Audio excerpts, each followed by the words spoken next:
Oh, snap. Welcome back to the channel, y'all. My name's Patrick. If you like true crime, hit the subscribe button, YouTube. Hit that thumbs up button, YouTube. We're live on TikTok as well. Shout out to TikTok. Y'all hit the follow button. Keep tapping the screen like crazy. So many things to talk about tonight. Some craziness. We got a Radiant Brit. We got a Christina Randall. We got a Call Me Chris. We're going to listen to all three. Radiant Brits talk about ignorant influencer went to Disney knowing Hurricane Milton was coming. You what? Yeah. Then we got a Christina Randall talking about Sheriff Shawn Stines. That's the one that the sheriff went in and took care of the judge because he, like, his daughter's number was in his phone or something.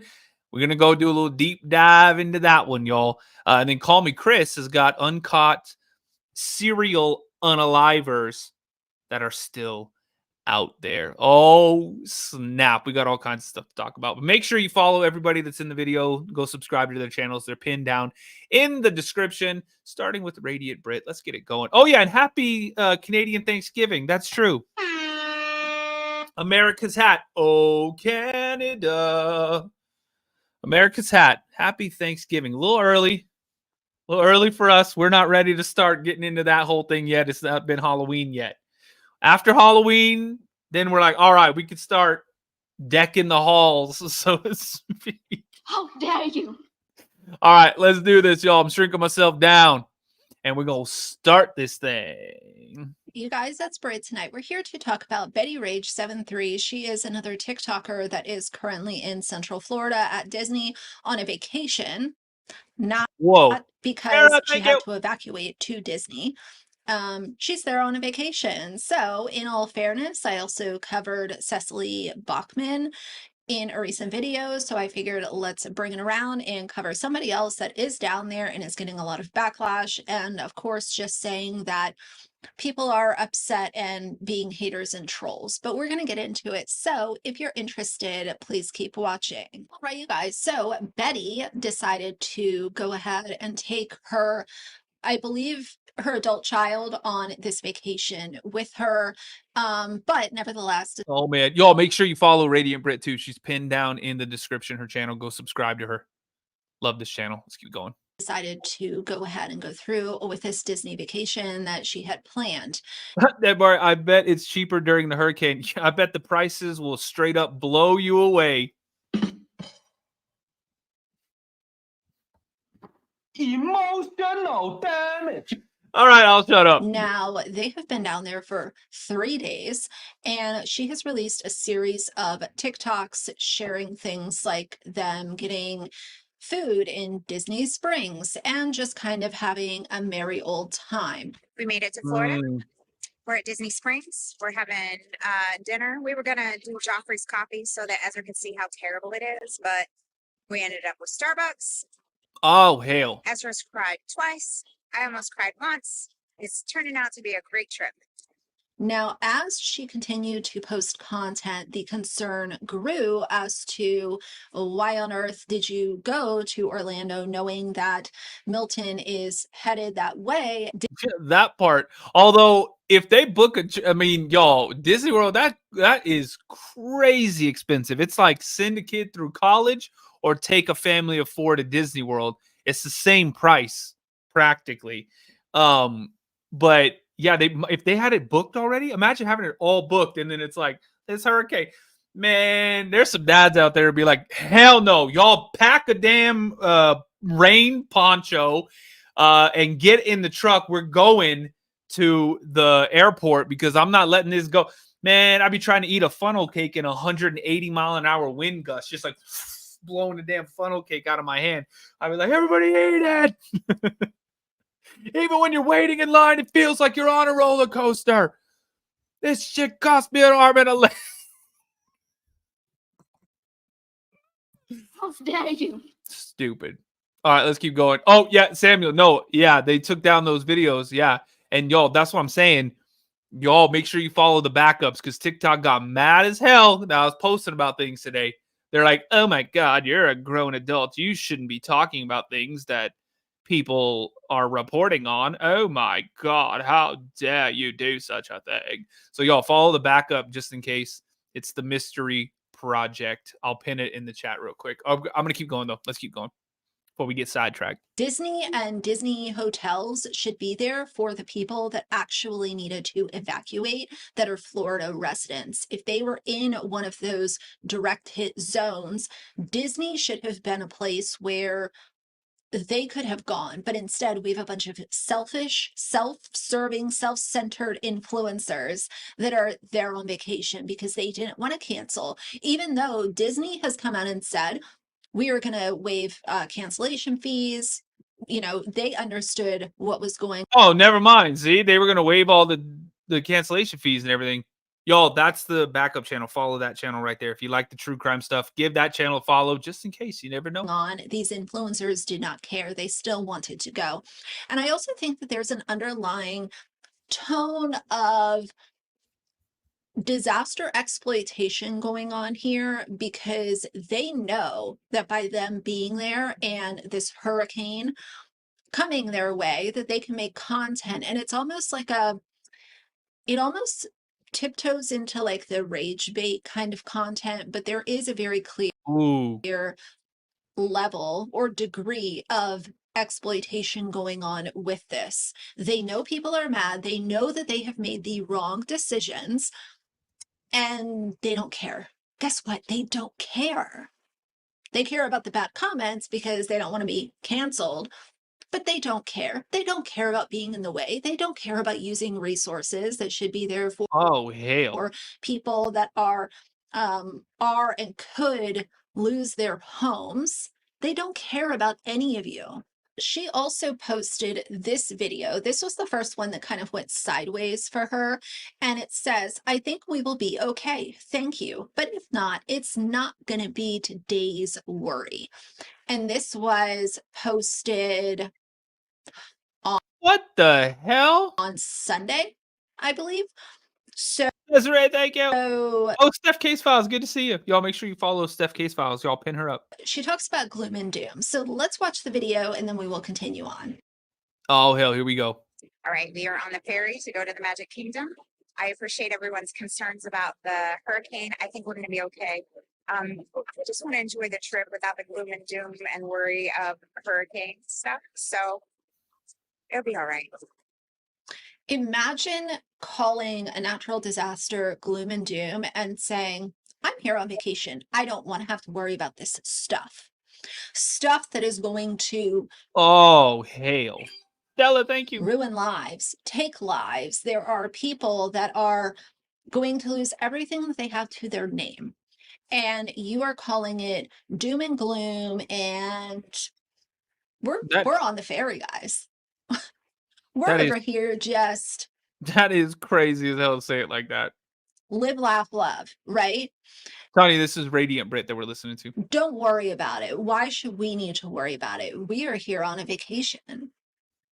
A lot of people saying, how is this still posted? Hurricane stuff, it's literally devastation, lady. The ignorance of some people is vile. Wait, is this for real? Hey, this is actually wild. This reminds me of Don't Look Up.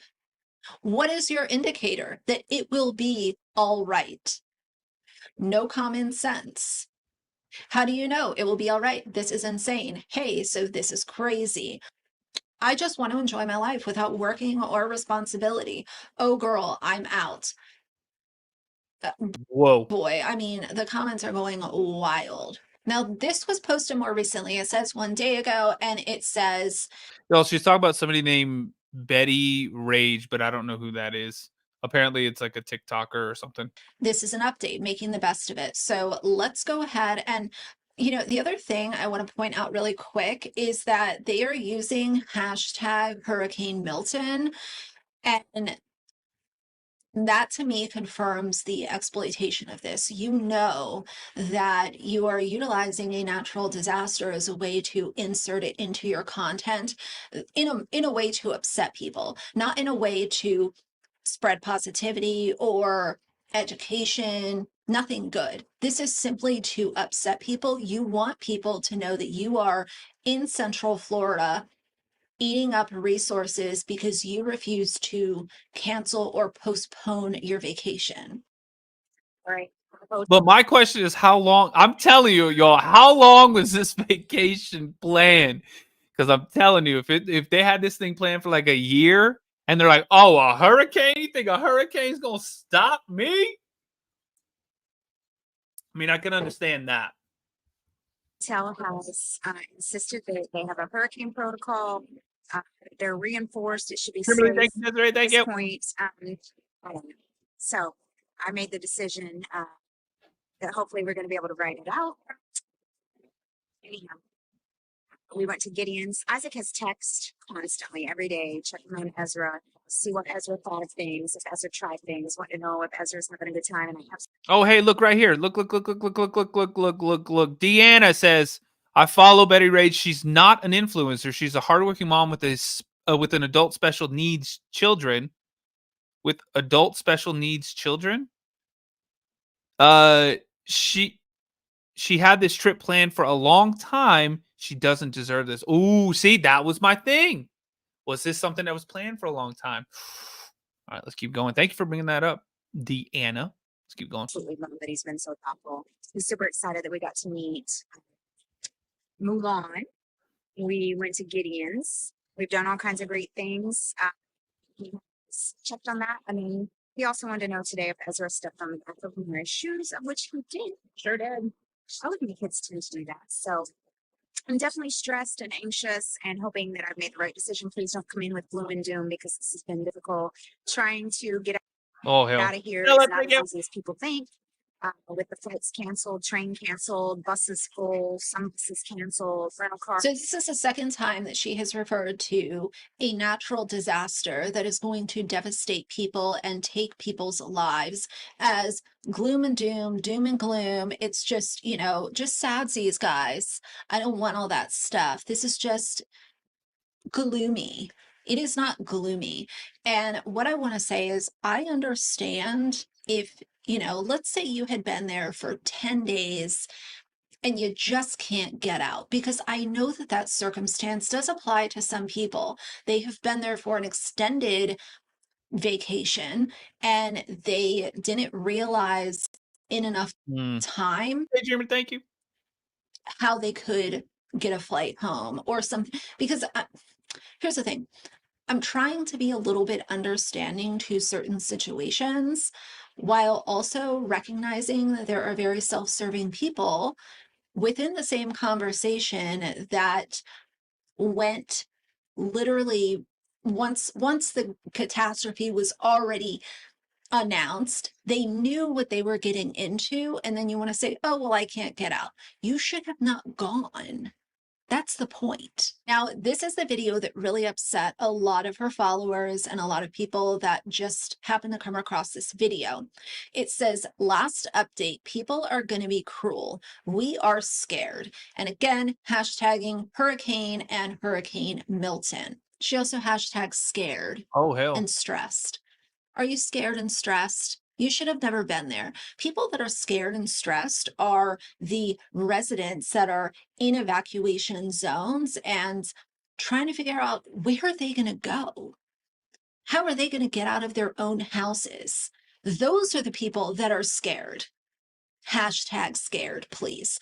Let's listen to it. It's about a minute long. I'm going to go over some of the comments and then I will finish with my final thoughts. There's not a single thing I can say that would make people be hateful or negative towards us, but we aren't staying on Disney property. This is not a Disney hotel. We are terrified. We are not at the parks. We had one park day, and we are just doing the best. As soon as we found out that it was upgraded to a hurricane and our flight was canceled Sunday night, I immediately tried to get a flight out of here, and the backup flight was canceled. And then I got up early yesterday morning and started working on getting a rental car and all those, and those are astronomically quick. And people were like, just fly out. I don't have money to just fly out randomly. Tickets were expensive. I don't have money like that. So I had to do what I could do. And what I could do is we're just stuck here. I don't know what else we can do. We are terrified. Like, this is our room. I don't know. I do appreciate those who are concerned for us. I wish that we would have been able to get out, but we can't. And so here we are. So she mentions Sunday night, but the top comment here says they literally said last week this storm would be a catastrophic event. And there are a lot of replies under this, but that's it in a nutshell. As soon as this was mentioned, catastrophe and Milton were within the same conversation. You have meteorologists that are literally crying when they're discussing the damage and devastation that Milton is going to hit Central Florida with, specifically the Tampa area. I don't appreciate making a bad choice, because no, this was not a mistake. This was a choice. You went down there and then you want to say that people are being cruel while you're calling a natural disaster gloom and doom. And you're still, even if you're not on Disney property, you're still utilizing resources. First responders are still going to help you if you get stuck. You're still using a hotel that could have been used by somebody that was in an evacuation zone.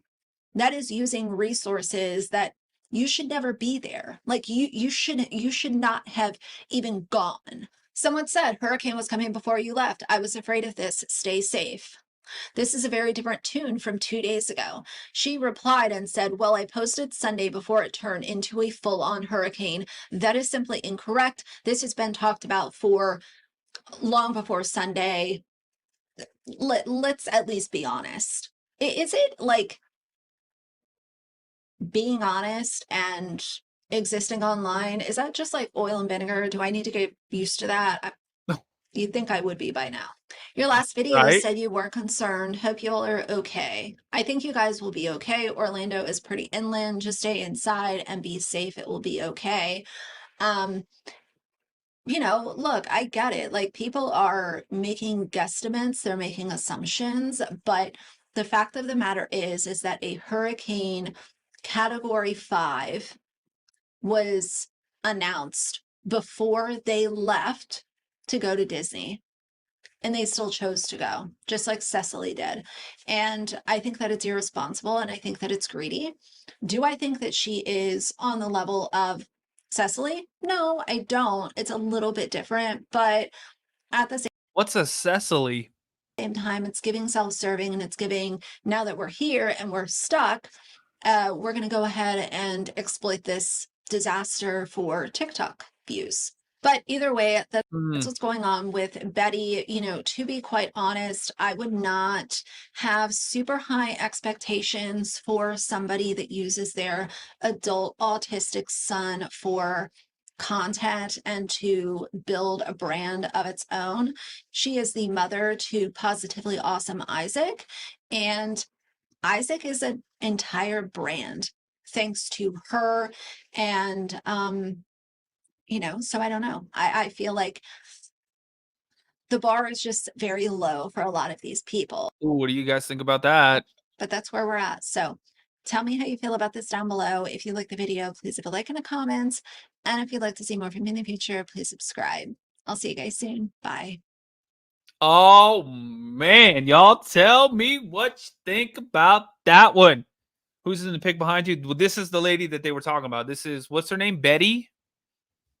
Betty Page? No, that's a lady that's like from the 40s or something, isn't it? Betty. I know her first name is Betty. Yeah. TikTok won't load up any more videos. I'm stuck on this one. Gary, you're welcome. Emotional damage. You're in for the long haul, Gary. You might as well hit the follow button. You might have found your new favorite channel, by the way. TikTok, hit the follow button, tap the screen like crazy. Hit me with some of the, I don't know what the hell they're trying to get now. Baby hippos or something like that. You hit me with them, y'all. TikTok's crazy as hell. Gary's laughing too.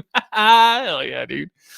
Pin Gary up, y'all. Give him a follow. All right. YouTube, hit the subscribe, or yeah, hit the subscribe button, but hit the like button. We need 100 likes. Y'all crazy as hell over on the tube right now. All right, let's move along. This one is Christina Randall, and she's talking about the sheriff, the one that like took the judge, took him to heaven. This guy. That's how we're supposed to say it from now on, y'all. That's what I'm going to say. Yeah, there's Gary right there, y'all. He's stuck in here. Let's give him some love. Get him to... How many followers you got, Gary? 264. Let's get Gary to 300. Come on. Let's get Gary to 300. Y'all follow Gary. He seems like a good dude. He got stuck in here. Didn't know what the hell's going on. He's freaking out. Give him a follow. He's private. Oh, damn it. Never mind, Gary. Gary's like, man, I don't want all these people. You what? Oh, hell. All right, let's do this. I can't. Okay. He's private. Oh, snap. All right, never mind. Gary, thanks for hanging out with us. All right, y'all. Let's go. You guys ready for this one? This one is about the sheriff that, sent the judge to heaven. Here we go. Before we get into today's video, I do want to tell y'all that all of the information that I'm pulling is from very public sources, stuff that is already out there. Everything in this video is alleged. I don't know any of these people. I'm just reporting on information that is out there. Now, at the end of the video, I'm going to tell y'all my opinion and what I think happened or what's going on here with the information that we have as of now. It could change later. So, oh, yeah, that's right. He probably did, actually. Amy. Yeah, guys, by the way, Christina Randall, make sure you give her a subscribe. She's pinned down in the description. Christina Randall.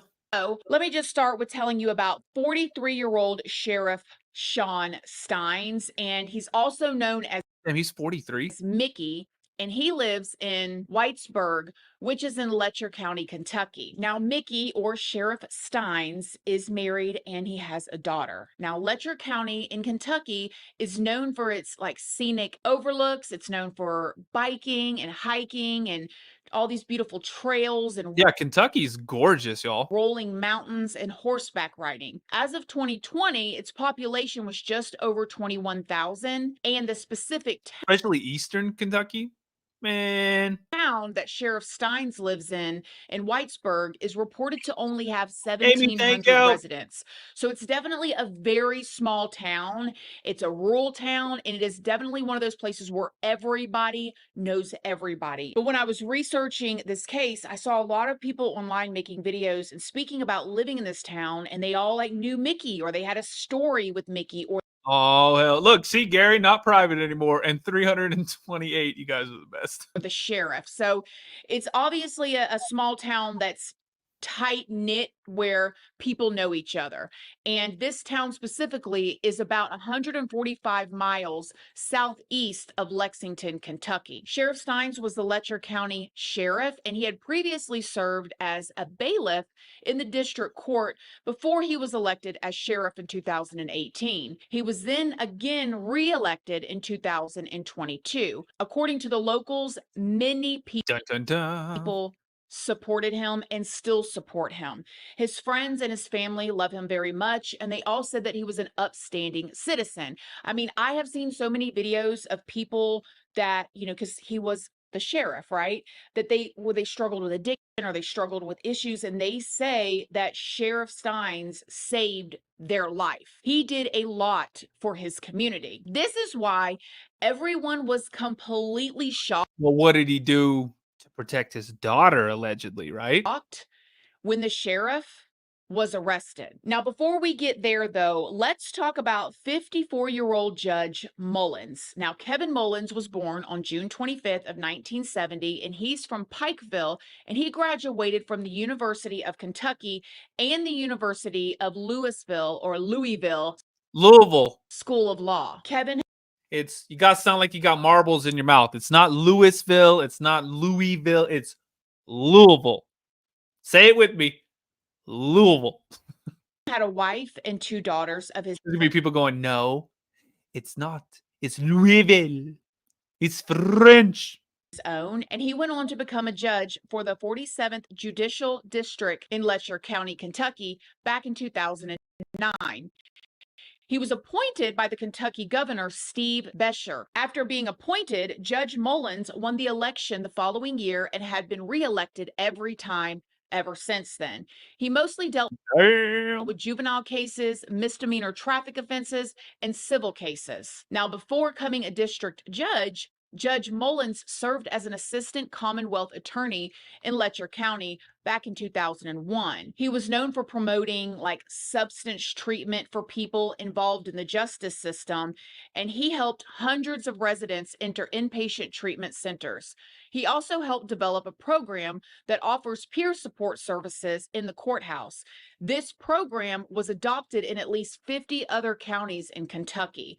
He was clearly very beloved as well. Now, the sheriff and the judge were, by all accounts, and from what everything I found, friends. The sheriff, before he was elected sheriff, when he was still the bailiff, Damn. he was a bailiff in Judge Mullins' They're friends who needs enemies. My word. courtroom. So they worked together quite a bit. This is why it was absolutely shocking to everyone in this small area when this happened. On September 19th of this year, 2024, Sheriff Stines walked into Judge Mullins' chambers and he pulled out a firearm and did. He straight up eat him. Louisville, you said it right. I know, Michelle. I got you. But yes, Kentucky is beautiful. In fact, there's one of my drones is stuck up in a tree, like a 400-foot freaking 9,000-year-old tree somewhere east of Lexington. I don't know. I can't remember exactly where, but I was trying to get some real nice drone shots of the scenery out there. And that damn thing just hit the very, very tip of this tree and flipped over and just... And I'm like, well, shit, it's gone. I'm not trying to climb 400 feet to retrieve that thing. Hell no.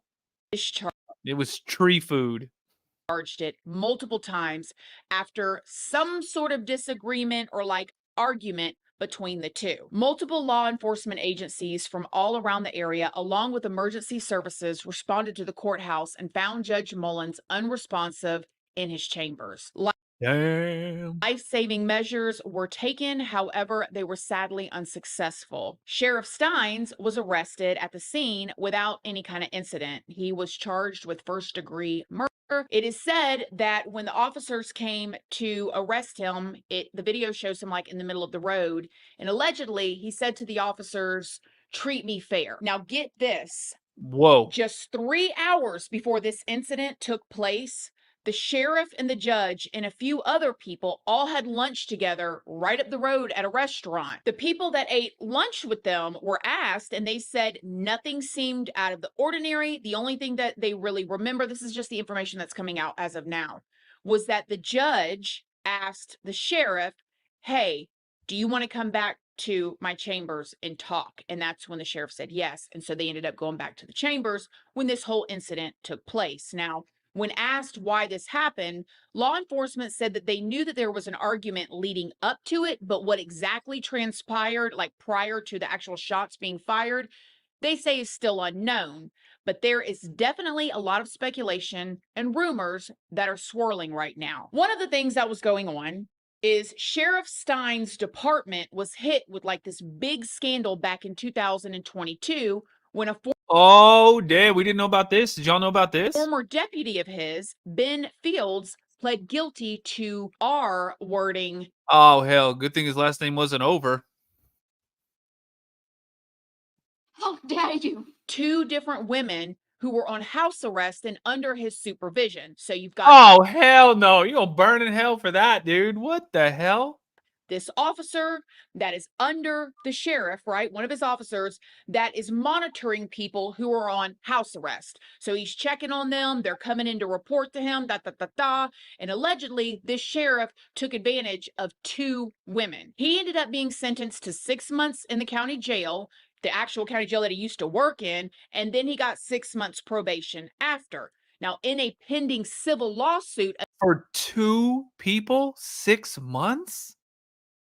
Against the deputy that was accused of all of these things. That's crazy. The home monitoring service and Sheriff Stines. So when the lawsuit was opened, it was not just pointed at the officer that ended up getting the 6 months, but basically at the whole department as well, including Sheriff Stines. One of the women's said that Sheriff Stines did not sufficiently train and supervise Deputy Fields. And I've got an opinion on that later we'll talk about. But in this lawsuit, the woman claims that this Deputy Fields, again, the one that got sentenced to 6 months in the county jail and 6 years probation afterwards, forced her to be intimate with him inside Judge Mullins being the one that was shot, okay, inside his chambers in the courthouse for 6 months in exchange for staying out of jail.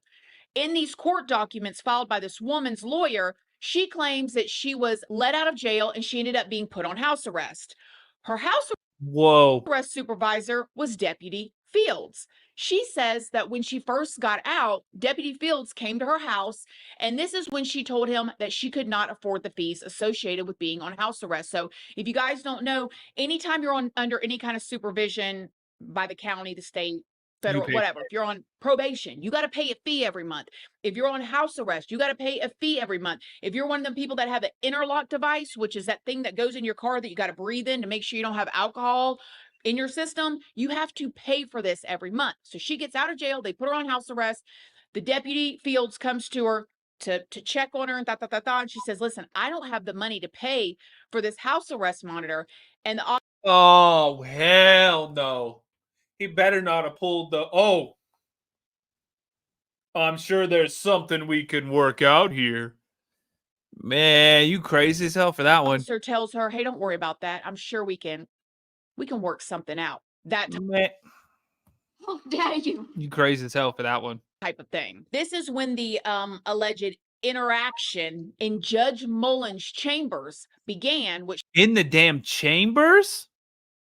You crazy as hell for that. she claims were not consensual. She said that she only participated because she was afraid that she was going to go back to jail. So she goes in to check in every month. She's like, hey, I don't have my money. And allegedly, Officer or Deputy Fields says, all right, let's go in the judge's chambers and you can work that payment off. Man, you crazy as hell. And that went on for 6 months. And so now she's suing, right? The judge presiding over that case was not Judge Mullins, however. It's a judge Yeah, because it happened in his chambers. Dear God. from a totally different county. But the deputy was bringing the woman to Judge Mullins' chamber. So it really makes you wonder why the deputy chose Judge Mullins' chamber specifically. Maybe it was completely random. Who knows? Or maybe him and the judge had some sort of agreement. I think it's strange and odd because we know that there was cameras in there because that's how they ended up getting the footage from the situation that happened between the sheriff and the judge that we're talking about today. Why he would bring her into his office. That's right, thank you. There's a lot of questions there, okay? But however, 3 days before Judge Mullins' passing, Sheriff Stines was deposed for 4 hours for this lawsuit. Now remember, oh hell, he's a listed defendant in it as well because he was Deputy Fields' direct supervisor. Now it's not really clear what or if anything actually came out of that deposition. Well, at least it hasn't come out publicly. Now, when the state police were asked whether or not they are investigating a potential link between this lawsuit and Judge Mullins' passing, a spokesperson for the agency said nothing is being ruled out as possible motive at this point. Now, just to throw this in here, my personal opinion on that, more information may come out of that, and I'll be very interested to see. But to know that he was being like deposed over this or questioned about it seems that does seem pretty crazy as hell. By the way, TikTok, hit the follow button if you're new here. Y'all make sure you follow the backup. That's the mystery project. That's my other channel. Make sure you give that one a follow because it's crazy times we're living in now. YouTube, hit the thumbs up button, hit the subscribe button, and TikTok. If you come over to YouTube, you can see the video, like actually watch the videos with us. It's called the Mystery Project on YouTube. That's the name of the channel. We're live there right now. Let's keep going. It's pretty routine, right? Like if you're going to sue somebody in this type of situation, you're not just going to go after the low level, like officer, right? Especially with him being in jail, because now he's lost his job, he's lost everything. You're going to go after the higher ups and try to hold them accountable so you can get the money. So to me, them going after him without any other information seems pretty standard. Like that's exactly what would happen. I don't really understand how they can accuse Sheriff Stines as not training his officers properly, because I'm pretty sure he was trained not to sleep with the people that are on house arrest in exchange for their monthly fee. I mean, I'm pretty sure somewhere in the handbook there's something along that line. Not the handbook. But nevertheless, maybe they know more than we know. But to me, it just seems like a standard lawsuit. They're going to go after everybody that they can and accuse him of not training the officer of that. Moving on. At Sheriff Stein's first appearance, because again, he was arrested immediately without any kind of like altercation with the officers, just basically saying what he said to them. But at his first appearance, he entered a plea of not guilty. Now, his case is being handled by Carter County, which is 100 miles away, just to make sure there's no conflict of interest, which I think is exactly what should be done. Interestingly, though, when the judge asked Sheriff Stines if he needed a court-appointed attorney, he said yes. The judge questioned him on this because Sheriff Stines should have been somewhat like he should have been financially comfortable or stable. Some people are saying well off, but it is reported that he annually made $115,000 a year. And that ain't nothing, man. You still $115,000 a year now? Y'all crazy as hell thinking he can afford an attorney. $115,000. You still have to think about, do I need groceries or gas? You what? Man, 115, that barely gonna cover mortgage payment, 2 car payments, and groceries. You're not gonna have the fastest internet or the newest iPhone, that's for sure. I don't, especially in the 2024, and you have kids and all of that, and a mortgage and interest rates. I don't consider that well off. I consider that you're broke as hell. Probably can pay your bills and maybe go on a vacation every year. I don't know. What? Hell no. Y'all tell me what y'all think. But Sheriff Stein's attorneys said that because 115,000, that's less than 10,000 a month. It's like 9,800 something. Because he will not have any income moving forward. A third of that is mortgage. That he's going to need a public defender. I don't think he would qualify as an indigent defendant. Well, sir, we're happy to. Mr. Stines is happy to put any paperwork, feel anything that would help the court make that determination. Obviously, the court is the one that appoints us. And what's your income? 9,500. So statute, I think it's 850,000. Do you have monthly savings, bank account? Oh, no, I can barely hear him. Yeah, no, 23,000. Oh my God. Yeah. Nowadays, that's tough just to begin with. But now, I mean, holy hell. I understand that he's in the process of losing his job as a sheriff of Letcher County, obviously. His family is not prepared for this eventuality. And again, I think the cost of defending one of these cases right?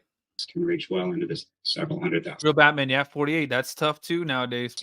Now, again, there have been many rumors swirling around about why Sheriff Stines may have done this, but nothing has been officially confirmed. Now, they just had a preliminary hearing, which is where they brought some of the evidence forward of why they're charging him with murder. Now, in this preliminary hearing that they just had, they had the lead investigator come and testify. In this testimony from this lead investigator, this is where the video came out of what happened in in the chambers. Damn, Christina, what are you doing with this video? Oh, she paused the part. Damn.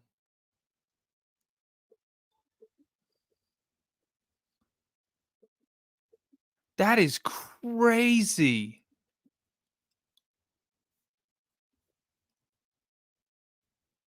Three times? Now, allegedly, Gianni, it won't let me show on TikTok, but if you come over to YouTube, you can see it. The Mystery Project on YouTube. Search that, you'll find it. Subscribe to the channel. It's at 39 minutes, basically. If you want to fast forward to that part. according to the rumors and things that are going around, Sheriff Stines could have believed that the judge was having an inappropriate relationship of some sorts with his teenage daughter. Oh, hell. How dare you? Allegedly, when they got into the judge's chambers, Sheriff Stines tried to call his daughter from his phone, and then he asked the judge for his phone, and he saw his daughter's number in the judge's phone, and I believe that he tried to call. It's going back and forth. Nobody is saying whether she answered or not, but allegedly he saw the daughter's number, his teenage daughter's number, in the judge's phone, and then he pulled out the weapon and he discharged it. Some of the things that I found very interesting. Man, that dude saw red. He went, nope. In the preliminary hearing, though, is they never went and took the daughter's phone to do forensic download on it. Trotter. What? She's interviewed with or without a finger. With. So her finger was present at the time you interviewed her. Yes, I believe. I wasn't there, but yes, I think so. And law enforcement has not spoken to her without her parent present. Not that I'm aware of. Well, did the Kentucky State Police obtain her phone? No. You intend to obtain records for her cell phone number? Possibly, yes. Now, I know a lot of people are saying he handled it the wrong way, if that is true. And yes, you're right. Whoa. Right. Legally, he handled it the wrong way if all of that is true. But man, I've been seeing a lot of stuff online from people in this county saying the corruption runs deep, and it would have the judge would have gotten away with it anyways. Now, again, I don't know if any of this is true, that's really the reason, but there's all these different perspectives of people that are locals. Now, in this preliminary hearing, the lead investigator was asked if they interviewed the teenage daughter, and they said yes, multiple times, but every time they interviewed her, Oh, hell. was with her other parent. They never talked to her alone, and basically it sounded like he was saying that she was denying that she was having any kind of relationship with the judge. The defense then asked the lead attorney if they took her phone, and they said, no, we didn't take her phone. We've got the judge's phone. And it sounded like they were basically saying, yeah, but she has apps on her phone. I'm thinking, this is just me trying to read between the lines. I don't know. I'm thinking that they wanted the forensics downloads on Snapchat, the types of apps where you're sending messages that are being deleted. The judge's records too. Well, I understand. And she's made statements about what occurred during those Do people still use Snapchat? conversations. I didn't even know that was still a thing. I understand that, but Stella, thank you for the kitties. Y'all hit me with them kitties. I would presume that Halloween have you kitty. ascertained whether Judge Mullins also had apps that stand outside all phone records? I've not received those records yet. I don't know what's on the phone. Fair enough, but I mean, did you look at the phone? Did it appear there were Whoa. apps on it? I'm not the person that's qualified to look through the phone. Okay, but you're familiar with cell phones. They can host other forms of communication. What suggestion? I do say you're familiar with cell phones, ain't you? Taking people said he did not have to report the phone, he's not doing the phone. He can't justify that. Well, he asked the question and what he Julie, yep, Snapchat's still a thing. can only testify what he has personal knowledge about. Actually, yes, sir. Thank you. Right. So, Steph, they all sound like you. Oh, I love the accent. I love the accent. you're aware that Every time I go into one of your lives, the haunted side.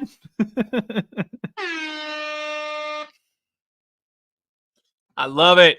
Let's keep going. phones can be used for apps such as Facebook. Yes. Okay. And that is not something that is captured. That by is crazy. cell phone records. It is crazy from this same town. You agree with me? I agree. If I talk to my family back home in Texas, then I'll start getting my Texan accent.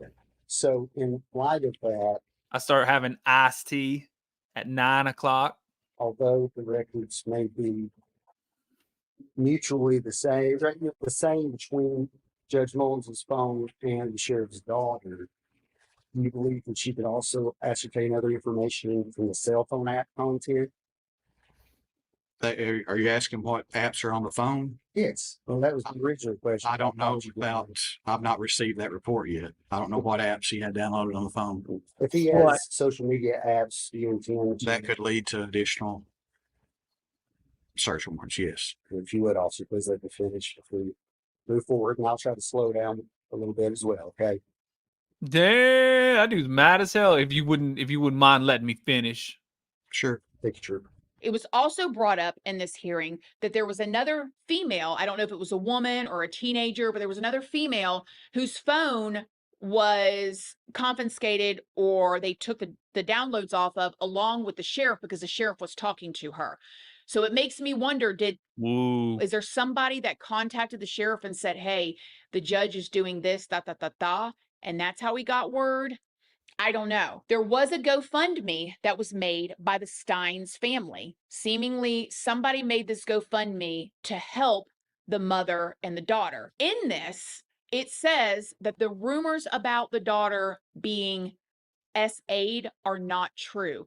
But I thought the wording was very interesting because SA'd, does that mean she was willing because she was a teenager? And I believe in this. Well, even if you're a teenager, it can't be willing because you don't have the ability to give consent. So it would still be SA, even if it wasn't like, even if she, it wasn't technically against her will, it would still be SA. State, the legal age of consent is 16. However, I also believe that's only within 5 years. So 16 to 21, not 16 to 54. So be crazy as hell. Again, there are a lot of rumors, and it seems like a lot of this could have been cleared up had they just taken her phone. I found it very interesting that they did not take the daughter's phone to download all the information. I mean, we're talking about actual murder trial here. Why would they not take the teenage daughter's phone? That's very, very bizarre. Now, the conversations that the judge was having with her could have been very innocent. It could have been, family. I'm sure I have phone numbers of some of my friends' kids. Who knows? But maybe it was more. Now, I'm also seeing that when the truth comes out about what happened and why that went down in the judge's chambers, everybody's going to be shocked. So, all we really know is that a very loved and respected sheriff in the town ended the life of a beloved judge in the town. There's a reason. Something went on. There's something in the middle of that. And I'll be interested to find out what it was. Was the sheriff, did he just snap? There are rumors that he had not been sleeping because of this investigation. There's rumors that, again, about his teenage daughter. I don't know. I guess we'll find out. Have y'all heard about this? Absolutely. Holy hell, that's crazy. Absolutely crazy. All right, y'all, we're going to jump in to the next one. This is, we haven't listened to this channel before, but it's like a really popular one. It's called Call Me Chris. And then she was talking about uncaught serial unalivers. You guys ready for this? Are you guys ready for this? Oh, you know what? I don't have a picture because it's like a bunch of people. So I'm just going to put myself with some black paper back there. All right, you guys ready? TikTok, hit the follow button if you're new here. My name's Patrick. If you like true crime, we're live every night. Take a second, hit the follow button, tap the screen like crazy. Y'all hit me with these little black cat things that TikTok wants you to do tonight. We got to keep the TikTok machine happy. There it is right there. Hit me with those things. It's like a little kitty. Y'all make sure you follow the backup account. I'm going to post it in the chat. Will mods, can you guys, one of you guys pin that? Can one of you guys pin the Mystery Project? Y'all make sure you follow the Mystery Project and come over to YouTube and follow the Mystery Project on YouTube. T, thank you. Thank you, T. Y'all follow the Mystery Project on YouTube. The link's in the bio. Click my face, go to the profile, click the YouTube button. Come over and subscribe. We're getting close to 20,000 subscribers on YouTube, which is crazy. And we're at 296,144 followers on TikTok, which is crazy as hell. All right, y'all. Let's go. Call me Chris. Let's see what's happening here. Tara, thank you. Cassie, thank you. Crime, conspiracy, cults, serial killers, and murder. All things that I like to talk about, and I know you do too, you sick-minded, intellectual, beautiful-minded freak. I forgot what I usually say, and my mustache fell off. Today, we will be covering three bone... Do I have hair in my mouth? Oh, I do. Today, we are going to... Oh, she's funny, too. ...be covering three bone-chilling Canadian murders that I am certain you have... Oh, Lord, Canadians. The Canadians, too? ...not heard about. And not just any murders, but multiple murders, a.k.a. serial killers. So let's unbuckle your seatbelts, go Mach 5 down the highway, slam on the... Entertainment purposes only, TikTok overlords. And boy, do we love the TikTok shop, right, y'all? The TikTok shop. I'm supposed to say that and then they don't get mad at you. ...brakes and bust through this windshield into these Canadian crime cases together. So... Oh, hail. Terry, thank you for the first gift and the rose. Thank you. First thing, we are going to talk about the Calgary serial killer. Calgary. So in the 1970s, a very strange sequence of murders occurred in Calgary, Canada. And there is a little catch. I know, yeah, it's Canadian Thanksgiving. This is crazy. To the I didn't even do this on purpose, y'all. Story, but these murders were once unsolved until the evolution of DNA technology came to play and linked these crimes to a particular man, but we will talk about that after. So 4 women would be killed between the years of 1976 and 1977. Patricia McQueen, Eva Dvorak, Melissa Patricia McQueen, Rehorick, and Barbara McLean. So let's talk about the first victims. The first 2 murders were actually friends and students in grades 8 and 9 who attended the Easel Bazalgette Junior High School in Calgary. And Patricia McQueen resided at 2220 37th Street. Wait, is it actually called Calgary? I thought it was Calgary. Where are the Canadians at? Y'all, we need some Canadian flags in here. Is it Calgary? Have I been saying that wrong my entire life? I swear it was Calgary, but it's Calgary? Man, I look stupid as hell flying in, being like, I'm flying to the Calgary airport. And they're like, you mean Calgary? No, you're saying it right. You said it right. I'm with you. Street southeast in the Forest Heights area. It's Berta, baby. While her friend Eva lived at 3131 30 Avenue Southeast in Dover. And they would be last seen hitchhiking. Don't hitchhike, please. At 12. It was the 70s, though. Street. That was their version of Uber and Lyft. We get in the car with random strangers today. We just think because they're on our phones that we know them. And 9th Avenue. It's crazy as hell, isn't it? Stella, thank you. Southeast on February 12th, 1976. And the girls were supposedly told to leave the premises after being found drinking and obviously being underage at the time. They then were seen as don't do that. As well out partying for the next few days, taking different drugs such as LSD, weed, and drinking alcohol. Holy hell, entertainment and educational purposes only, TikTok overlords.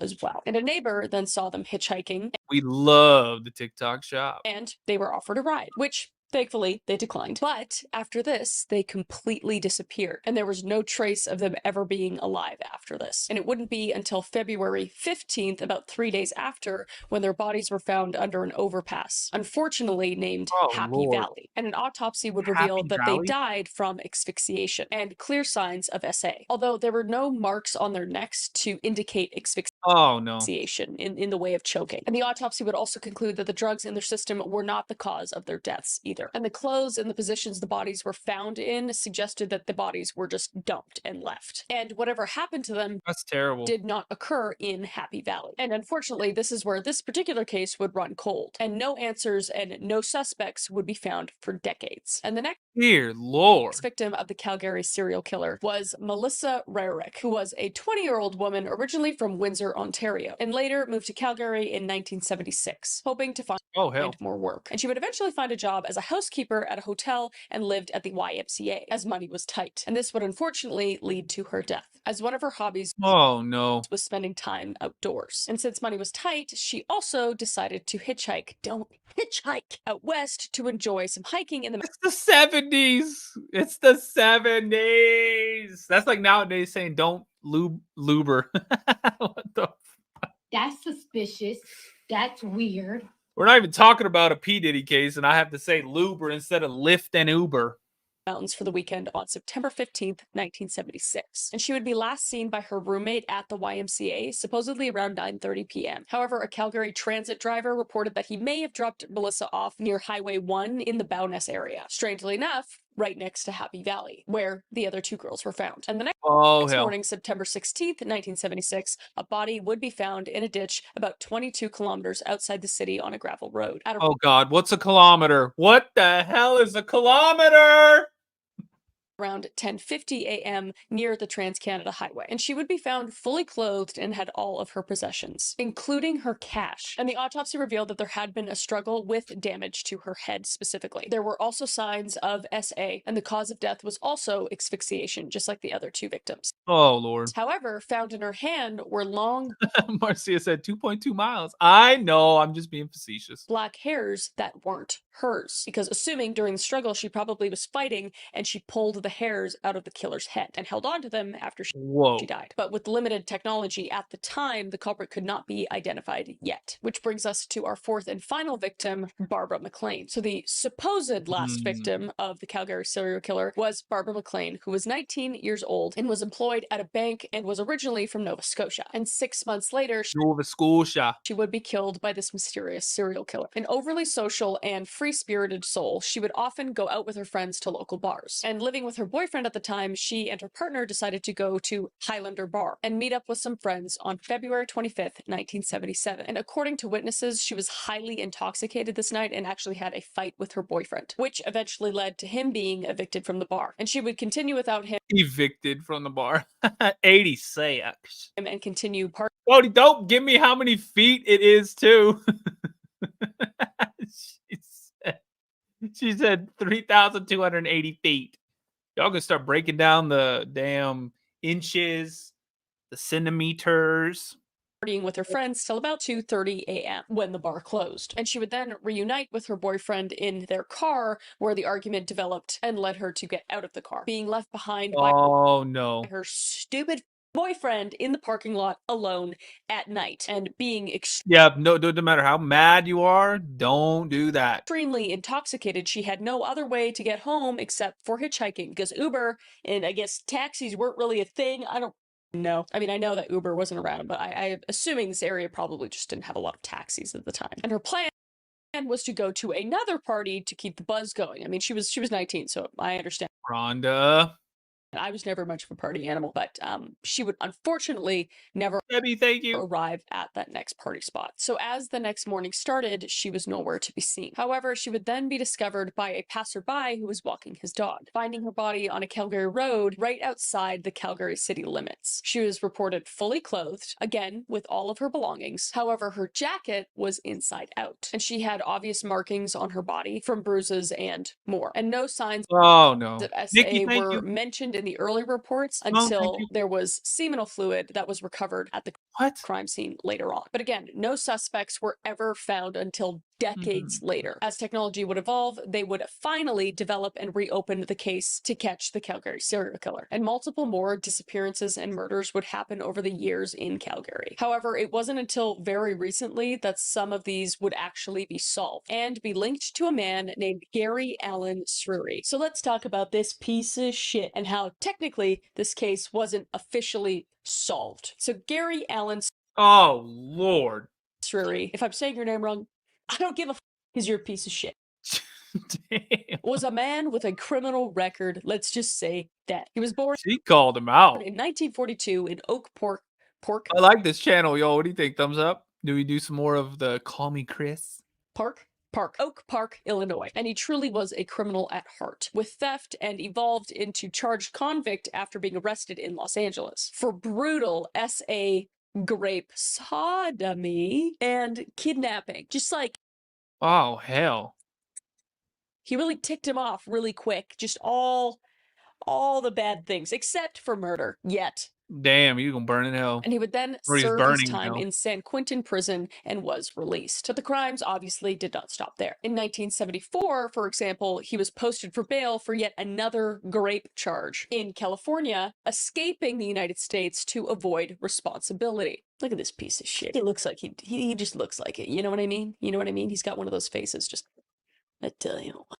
Oh, hell. And his time in Canada was chock full of more crimes, illegally coming into the country and living under multiple aliases to hide from the law. And these names ranged from Willie Long, Rex Long, and William Rex Long. I guess this guy really liked T-Rex. Man. Rexes or something. I don't really know. I don't know. Maybe he's got like really short arms or something. I don't know. I wouldn't be surprised. Just. But he would then spend most of his time working menial jobs under these aliases, usually for like under the table cash, as to not have his name or names linked to anything. And he would spend most of his time in Alberta and British Columbia, shout out to British Columbia, between 1976 and 2003. Why not shout out to Berta also? And he would change his vehicles and disguises frequently so as to not raise suspicion. So between 1976 and 1977, when the 4 murders took place, he was frequently evading the law thanks to the lack of technology for forensics, and also changing disguises and more, like we talked about. He would also continually move around constantly as to evade the law, making it extremely hard for the police to nail him down. And there are questions from authorities if he truly was the one responsible for the 4, but it's unclear. The force never truly closed the cases, reopening them frequently and exchanging notes between precincts. And in the 1990s, they would reopen the cases to investigate the DNA traces left behind at the scenes of the crime. And in 2003, they created a DNA profile for this unknown man to hopefully find more evidence in the future. And what they were able to find was a link between Melissa and Barbara. And it would be found that they were murdered by the same person. And thankfully, the case would finally actually be solved due to the evolution of the DNA technology. And the case would be reopened in 2023. And these connections that's good. Finally linked to the culprit, Gary Allen Srury, who was completely off the radar for the initial investigation. But thanks to the help of the US, the cross-reference databases had matched. However, and this is where he wasn't technically caught, the mother died before he could have got caught. And he died in 2011. So it was like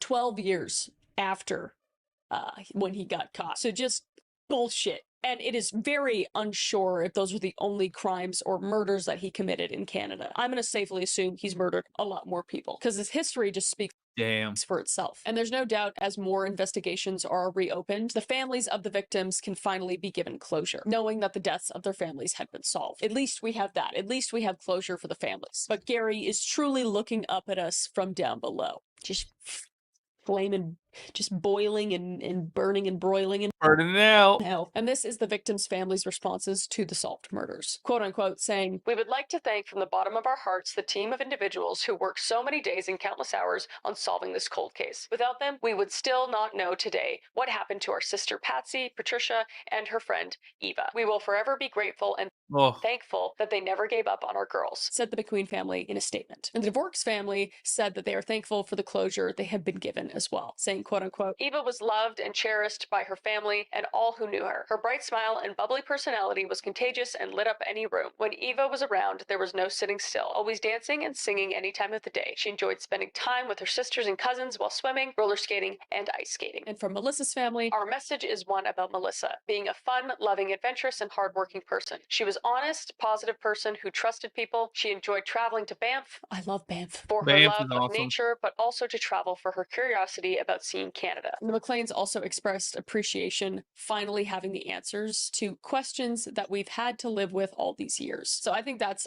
like the most important part, is that these families got closure. But there are a lot of other families who had people that went missing and murdered that are still unsolved and might be linked to Gary, piece of shit Gary. So hopefully they're able to figure those out.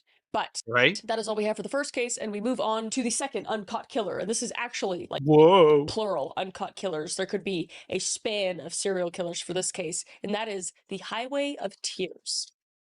Ooh. And for those of you who don't know, the Highway of Tears refers to a remote and infamous stretch of Highway 16 in British Columbia, Canada, where numerous Indigenous women and girls, along with some non-Indigenous women, but mostly Indigenous women, have gone missing or been found murdered over several decades, stretching over 720 kilometers, or for my Americans, about 450 miles. Thank you. From Prince George. Wait, is that right? To Prince Rupert, this highway has been the site of tragedies that have left many families shattered and questions unanswered. And the ongoing mysteries surrounding these cases has not only exposed and this person is still out there?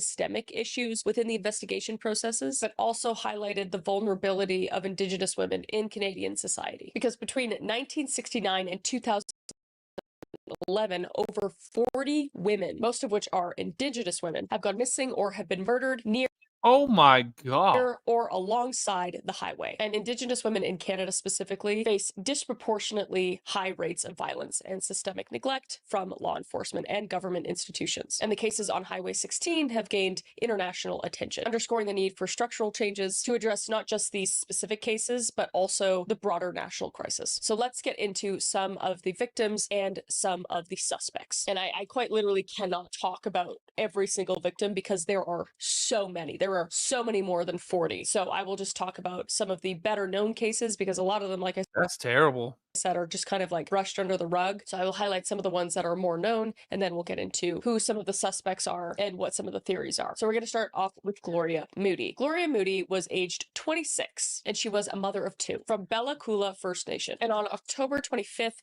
1969, Gloria was last seen leaving a bar in Williams Lake. She had been out spending an evening just socializing with friends and partying, as you do, because there's not a lot else to do up there, I'm going to be honest. But in 1969. Unfortunately, her body would be discovered the next day in a remote cattle field outside of the town, approximately 10 kilometers from where she was last seen. And the autopsy would show that Gloria had been beaten to death. The cause of death was determined by blunt force trauma and exposure to the elements. And despite an investigation, no suspects have been publicly identified. And her murder remains unsolved, not unlike all the other victims I'm going to talk about. And next is that is terrible. Monica Ignis. 15-year-old Monica Ignis was a young student attending school in Thornhill, British Columbia. And on December 13th, 1974, Monica would be walking home from her school, Thornhill, near Terrace, when she disappeared. And 6 days after her disappearance, her body would be found in a forested area off Highway 16 near Terrace. And Monica had been strangled to death. And no suspects had been publicly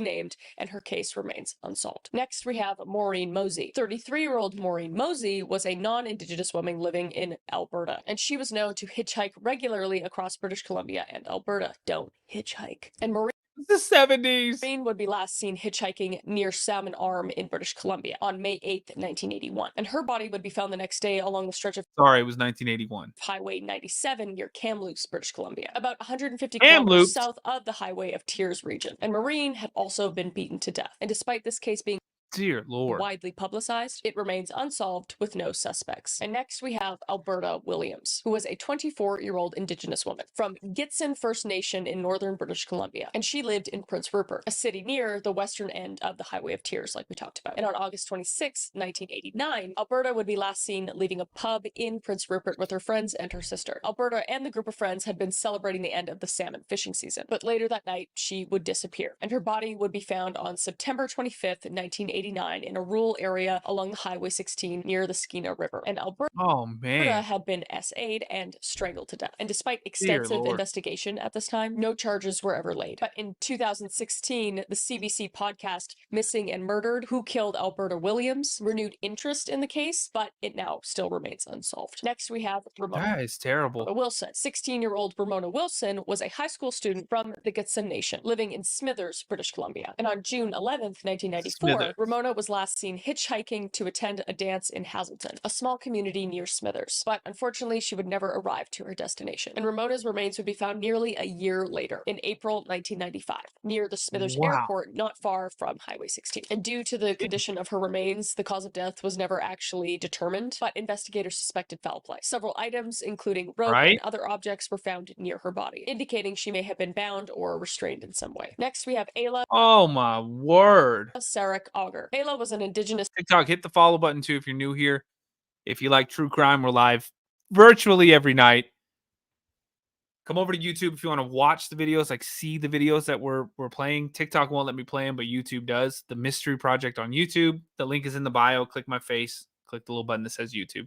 Let's keep going. Teenager from the Ladli Tene First Nation in Prince George, British Columbia. I'm sorry if I pronounced that wrong. And she would be last seen on February 2nd, 2006 in Prince George. And she would be last seen walking along Highway 16 when she vanished. And her body would be discovered 1 week later in a ditch along Highway 16, about 15 kilometers outside of Prince George. So she was clearly like picked up or something and then murdered. And the specific cause of her death was not publicly released, but it is known that she was murdered, and her case remains unsolved. And the last victim we're going to talk about, because there's dozens and dozens more, is Tamara Chipman. Tamara Chipman was also an Indigenous woman from the Metlakatla First Nation living in Prince Rupert. And Tamara would be last seen hitchhiking near an intersection along Highway 16 on a road leading to a Prince Rupert industrial site on September 21st, 2005. And she was attempting to hitch a ride home to Terrace. But despite extensive searches, Tamara's body was actually never found. And her family continues to advocate for answers. And her case, oh my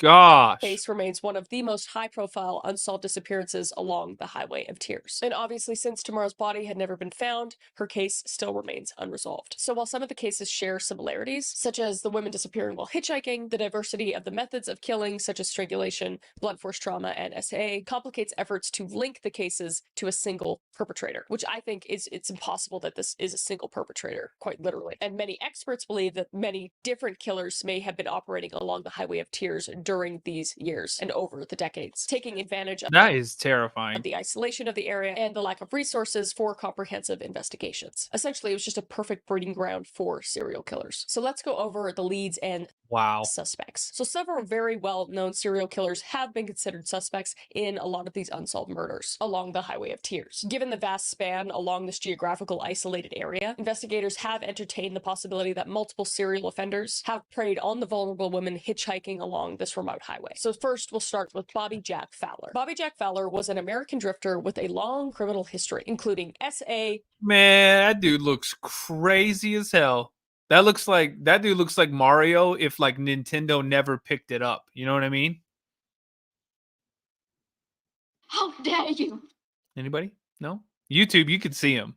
TikTok, you can't see him. Attempted murder. But that literally looks like what Mario would look like Mario Brothers, if Nintendo had passed and it was something else. And kidnapping. Just ticking all those boxes. He spent a lot of time working as a laborer in Canada and the US in the 1970s and 80s, a period of time when a lot of the murders occurred on the Highway of Tears. And Fowler was definitively linked to a murder that happened in 1974, which was the murder of a 16-year-old girl named Colleen McMillan, one of the youngest victims along the Highway of Tears. And in 2012, advances in DNA technology led to that match between Fowler's DNA and the evidence from Colleen's murder. She would also disappear while hitchhiking, and her body would be found shortly after. But Fowler would die in prison in 2006. But investigators do believe that he was responsible, most likely, for additional murders along the Highway of Tears and potentially in other parts of the US and Canada. But again, we'll probably never know because he's dead.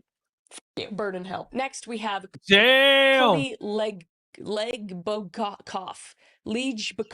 I don't care because you're stupid and a piece of shit and you're awful. Oh hell. I don't care. I don't care how Calling you say him it. out. Anyway, Cody is a convicted Canadian serial killer and responsible for the murders of 4 women, including a teenage girl, between 2009 and 2010. Cody was only 19 years old when he began his killing spree. His victims, including a 15-year-old Lauren Leslie, were all from British Columbia, though not all of them were Indigenous. Melissa, yeah, it's Methio instead of Mario.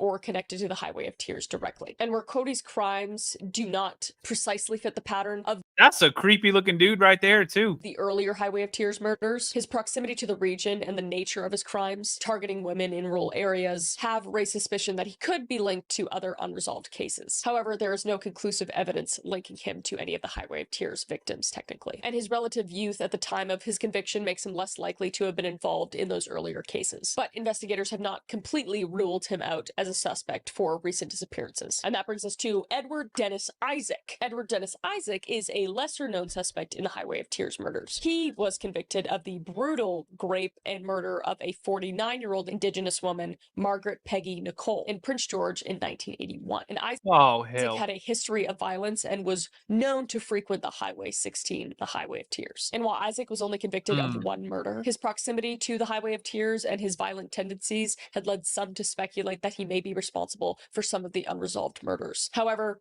no direct evidence links him to the Highway of Tears cases beyond his violent history. But you could probably safely assume that wasn't his first victim based off of his history. Which brings us to a very, I think, likely suspect, the Green River Killer, otherwise known as Gary Ridgway. And he is one of the most notorious serial killers in American history. Let me know down below if you actually want me to do a deep dive on Gary Ridgway, because my God, it's something. But anyway, he's responsible for the murders of at least 49 women in Washington state during the 19... Dear God. Yeah, I remember hearing about this guy. TikTok, follow the backup, the mystery project right there. Follow the backup, y'all.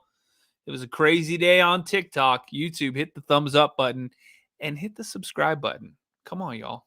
And TikTok, hit me with those little kitty cats. We got how many left? Like 13? Come on, y'all.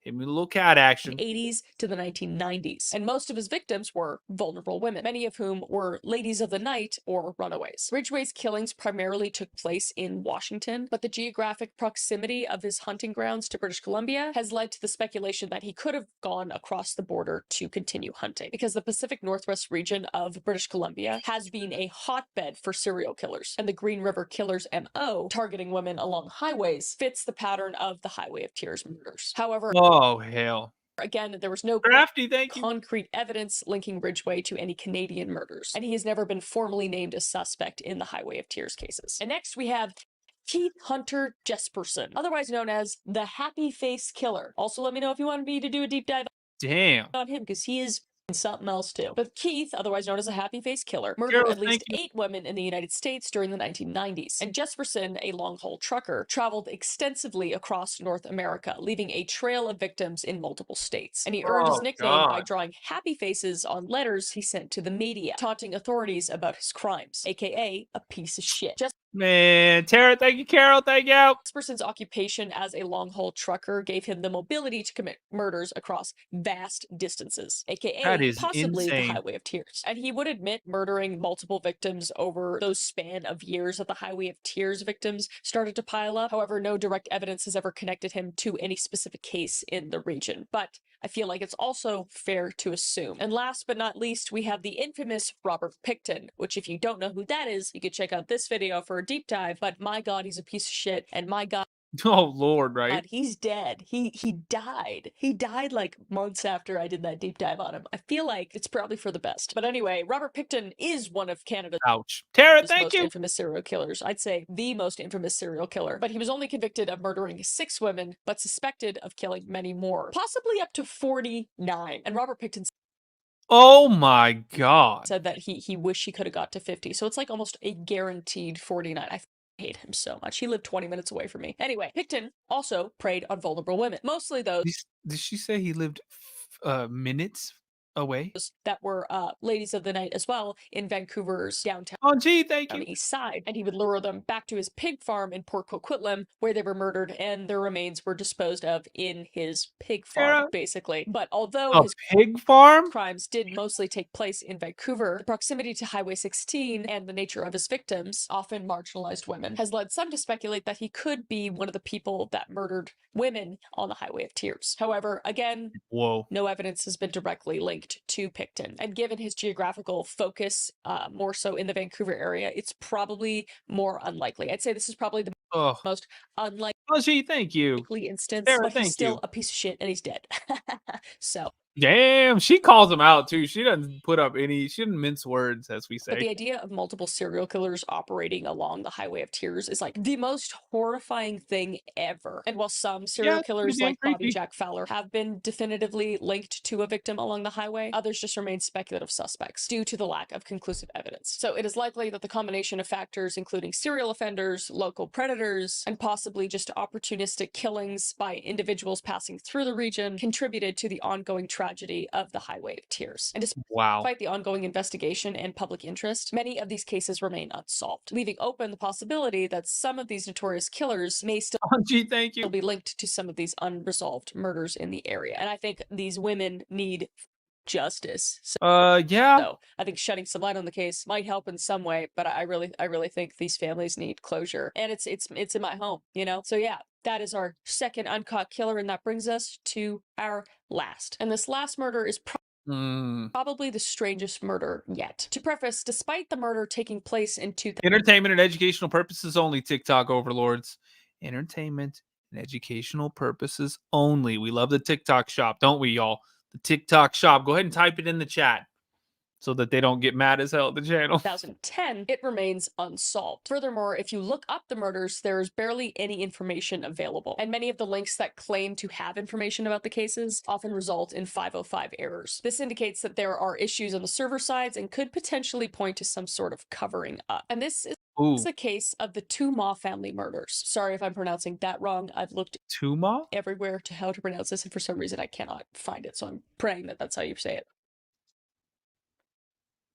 On August 6th, 2010, in Regina, Canada, residents of a local townhome began to complain of a horrible smell coming from one of the neighbors' residences. And as soon as the property manager was notified, they went over to check on the small family that resided there. And upon opening the door and walking in, they were horrified to see the family of 3 brutally murdered and rotting in their townhome. And the details of the crime oh my God scene have never been released or revealed. But it is said that the actual crime scene was so atrocious that the body's decomposition process was expedited due to the nature of their injuries. But the one definite piece of information that we do have about the crime scene is that a gun was not used in the murders. And the 3 victims were Gray Natu, aged 31, his wife Mama, aged 28, and their 3-year-old son, 7 June 2. 3-year-old son. And it is believed that the family had been deceased for at least 1 day before being discovered by the property manager. And as soon as the bodies were discovered, a massive search began with at least 25 Regina officers working at one time. And during the investigation, it was found that the family were Burmese refugees who came to Canada from a refugee camp in Myanmar. And they came to Canada in hopes to find a better life. And the neighbors within the complex were interviewed, and they claimed that the family was extremely quiet, and the wife and child hardly ever left the complex, unless the father was home. And Gray worked at a recycling plant, and Mama was a stay-at-home mom. And neighbors had also commented on how Gray was seemingly a very paranoid man. When he would leave from his home to go to work, he was seen checking outside his front door multiple times, ensuring that it was locked before he left. And it was said that suspicious-looking people went in and out of the home on a regular basis. But the priest of the church that the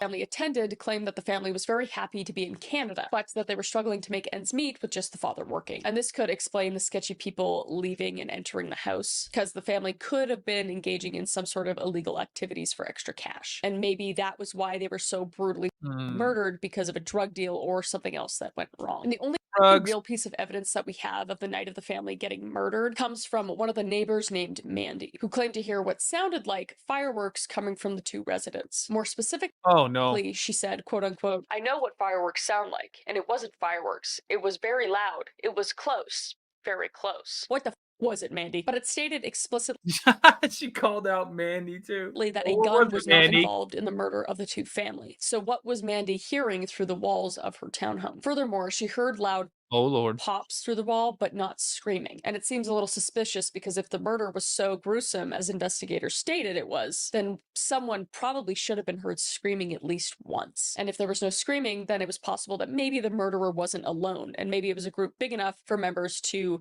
bind and maybe gag the family. And during the investigation, the investigators interviewed quite literally hundreds of people from the Burmese and Karen.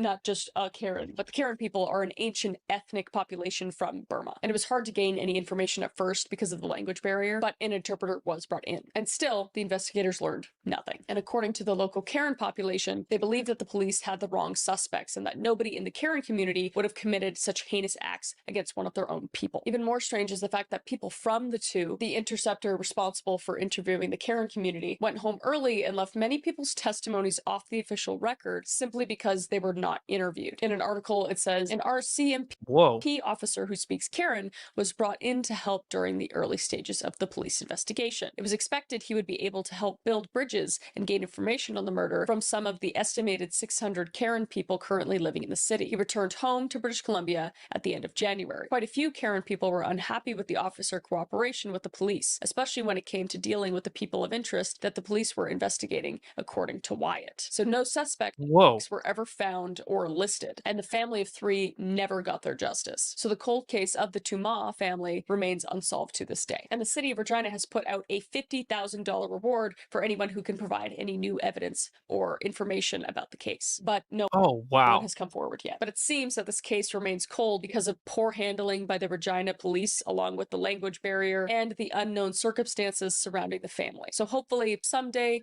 the murder can be brought to justice, but until then, we won't know. So that concludes the video. I hope I was able to shed some light on some really interesting cases for you guys. And if you have any suggestions for any other true crime deep dives or any other kinds of deep dives, let me know down in the comments below. But yeah, stay safe out there, and I'm going to go to bed. Bye. She is funny. Y'all, that's all I had for tonight. I did start early, but that's all I got for tonight. Y'all, YouTube, hit the subscribe button, hit the like button. I love you guys. Be safe. #Team Rewatch. I'll see y'all tomorrow.